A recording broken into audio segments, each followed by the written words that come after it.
This pinball machine is based on a bedtime story J.R.R. Tolkien told his own kids, which he eventually turned into a book, which Peter Jackson turned into a film trilogy. It was built by a brand new pinball company that didn't exist 5 years before this machine shipped. I'm Ryan, this is the Skill Shot, and today we're going on an adventure with Jersey Jack Pinball's The Hobbit. How would you choose to die?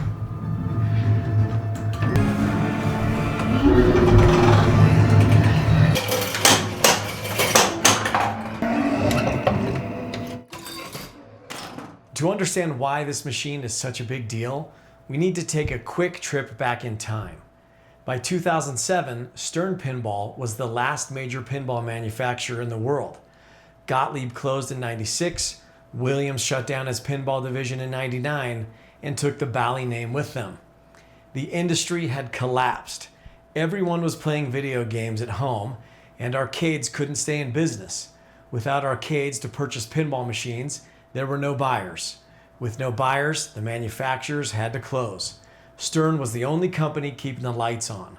For almost a decade, they had the entire market to themselves. If you wanted to buy a new pinball machine, you bought a Stern. There were no other options. Then, in 2011, a guy named Jack decided to start his own pinball manufacturing company. Maybe he was crazy. Maybe he realized that Gen Xers who loved pins as kids were now old enough and far enough along in their careers to have a little disposable money lying around to buy a playable piece of art like this for their man caves. Right out of the gate, JJP did something to give their games a more premium feel. They put this full-color 27-inch display into the back glass of their machine. For decades, pinball machines used dot matrix displays, those orange or red panel screens you remember from the arcade. Stern was still using them in 2013. The industry standard had been frozen for 20 years.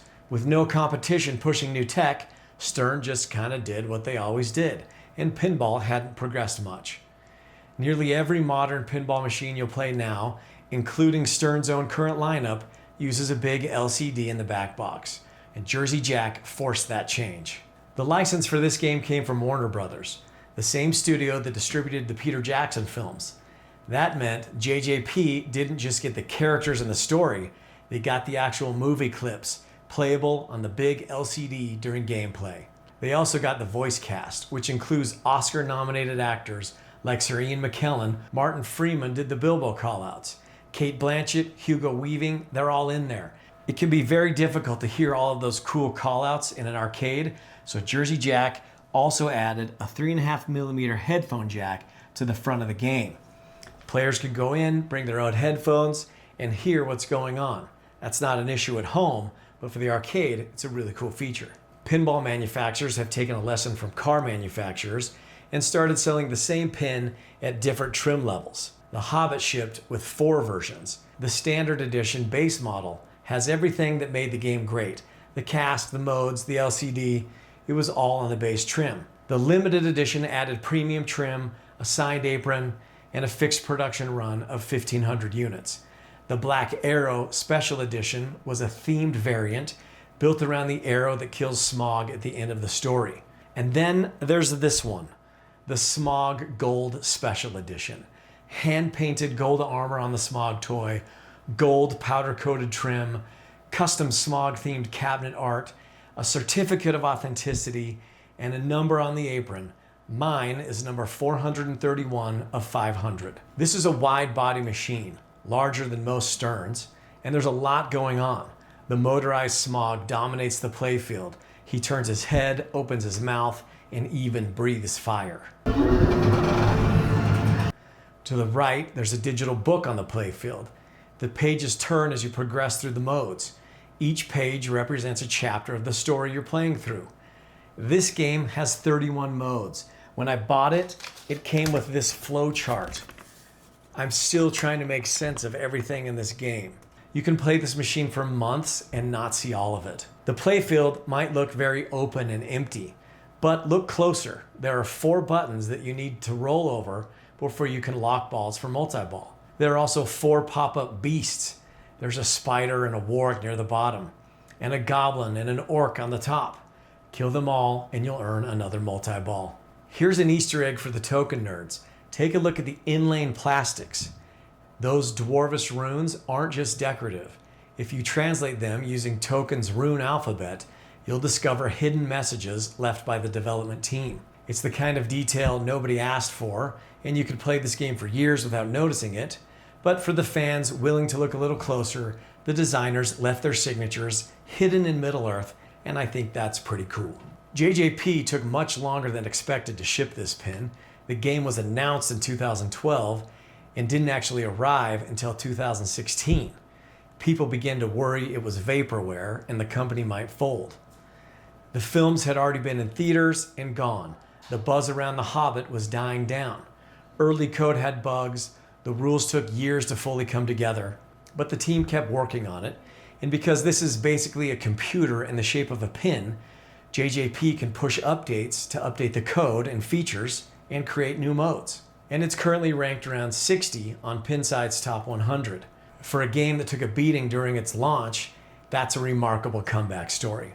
Hey, I've gotten a lot of feedback that you guys want to see more pinball in these pinball videos. Who would have thought? So if y'all want to watch me brick shots for a few minutes, then we'll move on. We'll do that and we'll move on to the FlipScore. Welcome.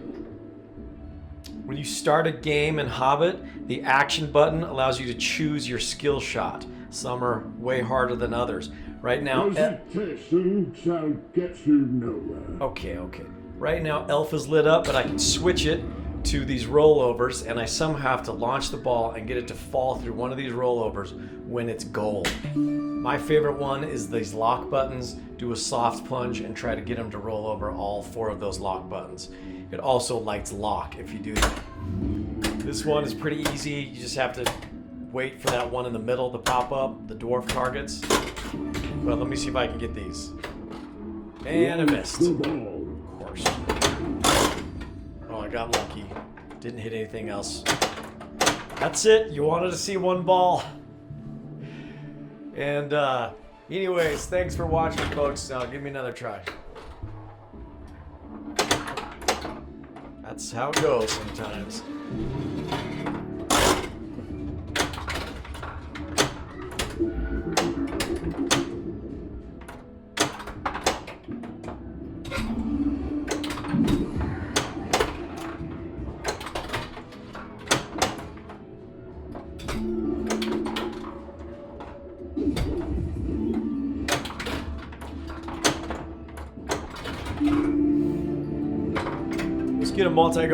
Let's get a multi-ball going here. Lock a few more balls. See some action. Hitting those 2 ramps up top is really easy on this game. And when you do get a multi-ball going, the jackpots will alternate from ramp to ramp. You can just crank out jackpots. Son of a gun. I filmed myself playing a second ago, but the microphones were all messed up. I had the freaking game of my life.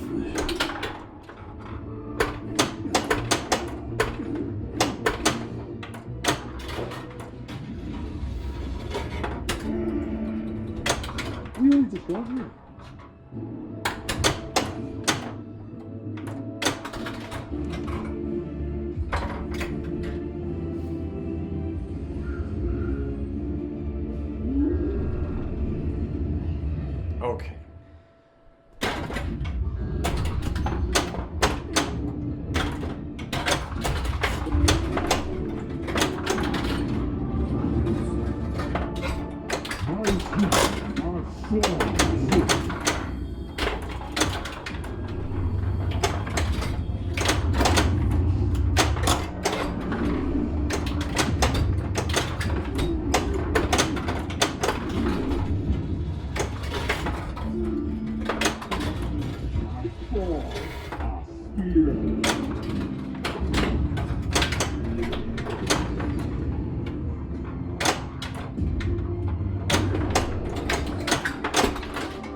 Carnage.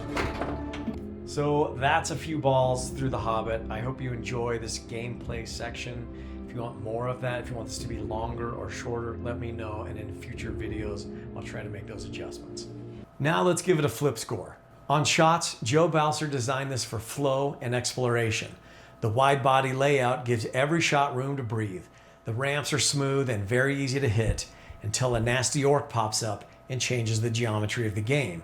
So it gets an 18 out of 20. For code and depth, 31 modes, multiple wizard modes, a book that turns pages as you progress, quest-based gameplay that rewards repeat plays. This is one of the deepest rule sets in modern pinball, and it gets a 19 out of 20. Moving on to theme, a faithful, beautifully executed adaptation of the Peter Jackson films, the actual cast, great artwork, movie clips on the LCD. This is what theme integration looks like when nobody cuts corners, and I give it a 19 out of 20. Looking at build quality, JJP earned a mixed reputation in the early years for shipping games that needed updates and tweaks post-delivery. But the physical build is excellent, the mechanisms are sturdy, the LCD is sharp. For a wide body pin a decade old, these machines hold up well, and it gets a 17 out of 20. I need to jump in real quick on resale value because what I filmed earlier was incorrect. I later learned that it hasn't appreciated the way I thought it did. It originally sold around $8,500, and even this Smaug Gold Edition is worth today around $8,000. So on resale value, it's a 14 out of 20. A solid A, and one of the strongest scores I've given in the series. The Hobbit is what happens when a brand new pinball company decides they're going to do things different and refuses to back down. It's bigger than a Stern, its code is deeper than pins from its era, it has a killer voice cast, and it's the second machine from a company that was told they shouldn't exist. If you find one in good shape, it's a remarkable game to own. Subscribe so you don't miss next week's episode, where we're going back to 1981 and into a pool hall with another mystery pin. It's a sequel to one of the best-selling pinball machines of all time. It features an urban cowboy playing pool, and it was one of the very first pinball machines to talk back to you using brand new speech synthesis technology. Think you know which game I'm talking about? Drop your guess in the comments, and I'll see you on next week's episode of The Skill Shot.